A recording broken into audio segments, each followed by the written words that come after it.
The beauty of Game 7 is that it's all on the line. We don't know what's going to happen. Garcia starts the third and drives one the other way. Down the line, if it's fair, he's got another! He does! Adolis Garcia's tear continues. Grounded to second. 2 years removed from losing 100. The Rangers have won the pennant. Strikes. Brandon Pfaadt deals. And he struck him out. Pfaadt with a big K. And Moreno into right field, a base hit. Here comes Carroll. Cave, a fly ball to right field. Over is Carroll. He's got it. The Arizona Diamondbacks are headed to the World Series.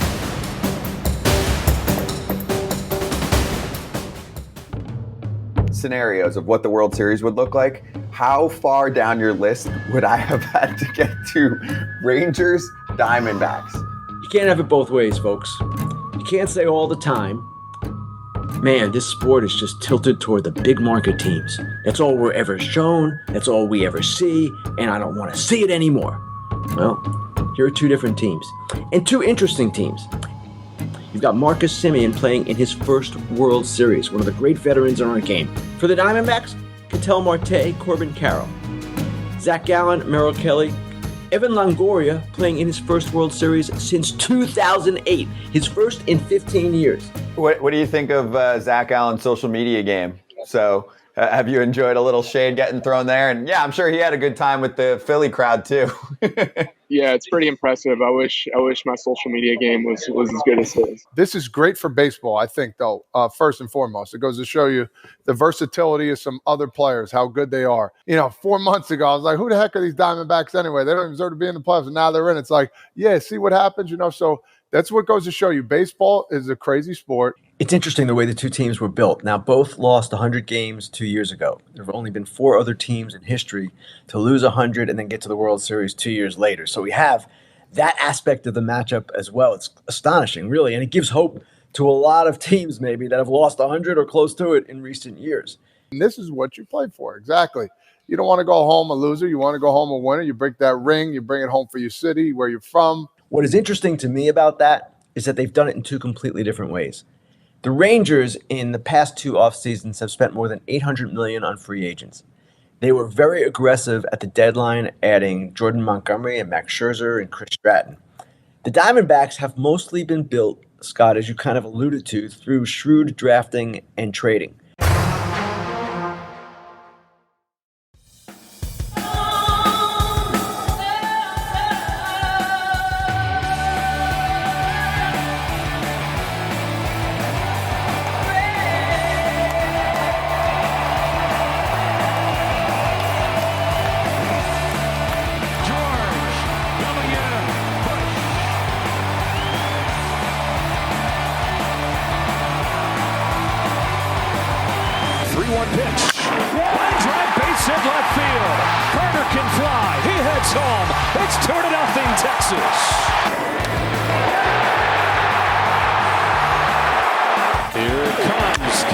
Swats a ball to center field. Tavares won't get there, and it gets by him. Buckle up! It's tied the game with a 2-run triple. Here's a shot to left field by Pham. It's way back there, and Tommy Pham puts the D-backs in front. Tied with one swing.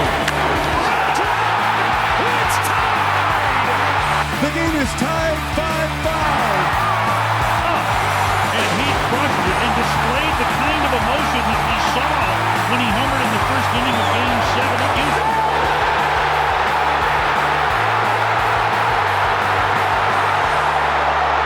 Garcia sends one the other way. That sends Carroll back. He's at the wall, and the legend grows! Garcia wins Game 1!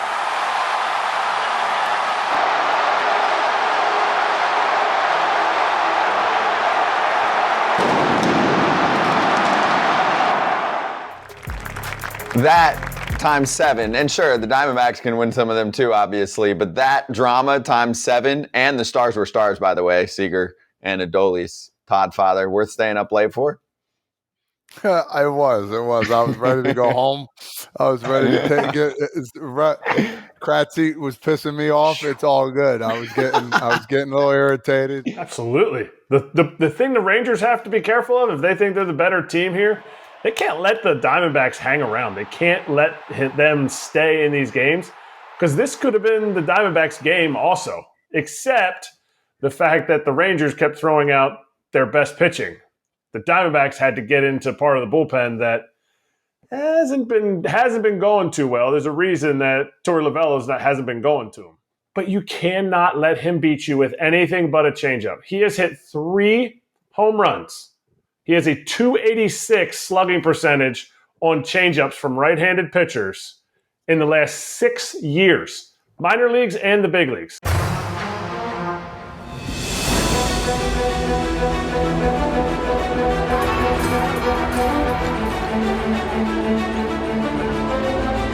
It is set for this 3-2. Moreno hits it in the air to left center field. Tavares and Carter on the move. That ball is gone! That's hooked to deep left field, and Mitch Garver has gotten the Rangers on the board. The 1-0. Longoria hits it by Young into left field. That's hooked into left field. Gurriel with a base hit. Here comes Pham. Carroll shoots a base hit the other way. You don't know how tough the Diamondbacks are. You're about to find out in this series. That was a good old-fashioned beatdown by the Diamondbacks in Game 2. Brockstar, we'll get to Merrill Kelly in a sec.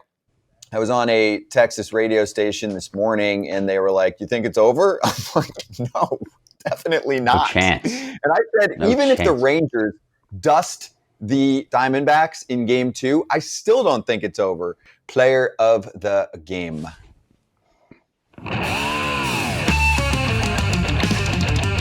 Foul territory player of the game.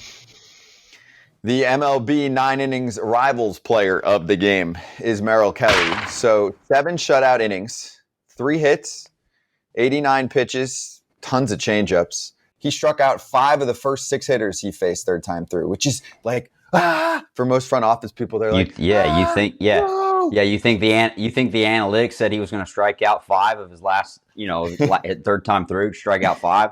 I'm surprised they let him go, but man, he had it all working. But I mean, the way I look at it is Diamondbacks literally are 1 pitch away from being up 2-0, and they got to look at it and say, man, we should be up 2-0 right now. I think if you're a manager in a 7-game series, especially one like this that looks like it's going to go 7, you need to have 2 to 3 games where you are not going to use your 2 or 3 best relievers. And it's not even just about durability. I'm thinking more about muscle memory.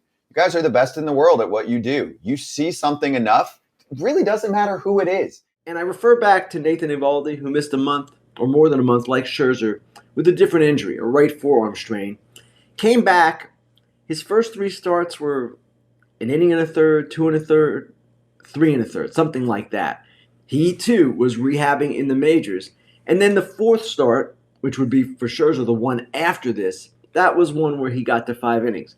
Maybe Scherzer can get there tonight. I'm not going to ever rule out Max Scherzer doing anything remarkable, but we have to temper our expectations. 5-time Cy Young Award winner and member of the National Baseball Hall of Fame, pitcher number 51, Randy Johnson. 2-1. Lifted to left center field. Thomas on the move, not going to get there. Marcus Semien finally comes through. Corey Seager smashes the ball down line. Goodbye. 3-0 Texas.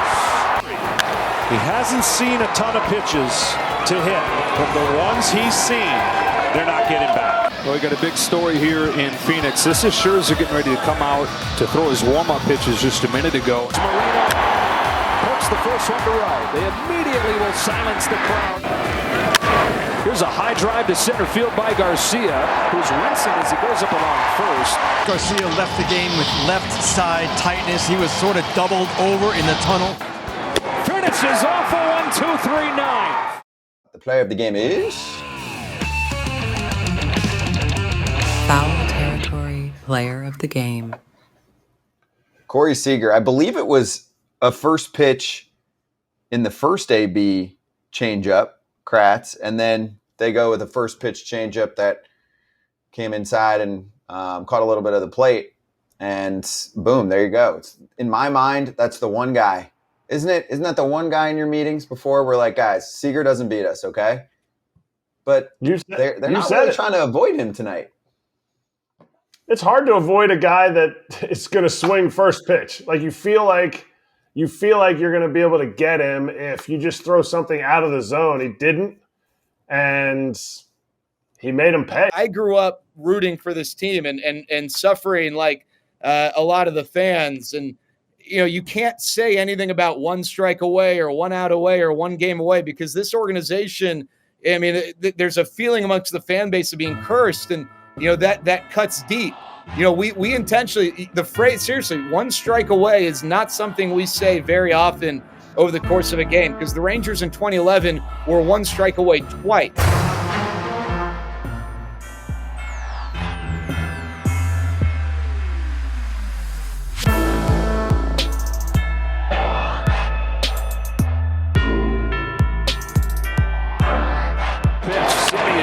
One down the line, hooking fair into the corner. Tavares in to score. Now Seager to right center field, way back there. And good again. 7-0. And now Simeon crushes a ball back to left field. Gurriel to the wall. Goodbye. Gurriel hits this ball hard. Deep left field. It is gone.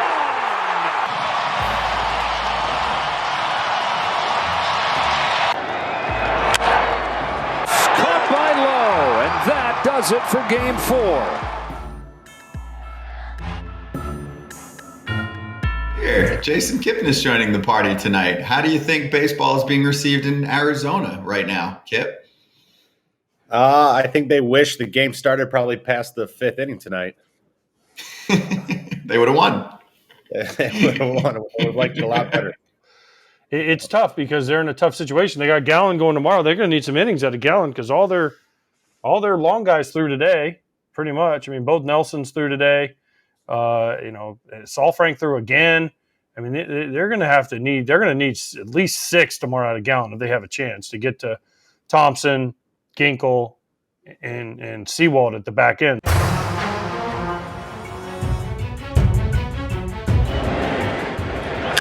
It pulls the first one, left side, diving stop, Perdomo, heck of a play. And Longoria yanks the line drive to left field, then Carter comes on to get. Low at first, 2 out, the all-star catcher, Jonah Heim on a 1-2. Chases, strike through. And the pitch. Swing and a miss. He struck him out. 6 shutout in the books. On an 0-1. Grounds one through. Texas takes the lead. Simeon. In the air to left center field. Gurriel's back. It is gone. Texas on the verge. It's happened. The Texas Rangers win the World Series.